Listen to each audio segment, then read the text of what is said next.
भारतीय लोकशाही न्यूजमध्ये आपले स्वागत। कार्यकारी संपादक आकाश जळके। अंबड तालुक्यातील एकलहेरा शिवारात दिनांक 26 मे 2026 रोजी झालेल्या जोरदार वादळी वाऱ्यासह पावसामुळे शेतकऱ्यांचे मोठे नुकसान झाले आहे। गट क्रमांक 223 मधील शेतकरी सुंदर शामराव पगड यांच्या शेतात बसविण्यात आलेल्या गौतम कंपनीच्या सोलर पॅनलचे मोठे नुकसान झाल्याची घटना घडली।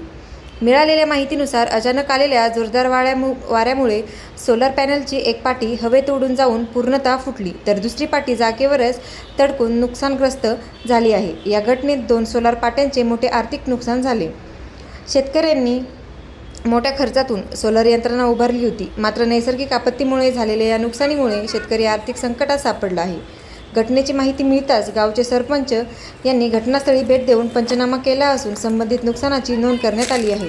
वादळी वाऱ्यामुळे परिसरातील नागरिकांमध्ये भीतीचे वातावरण निर्माण झाले होते।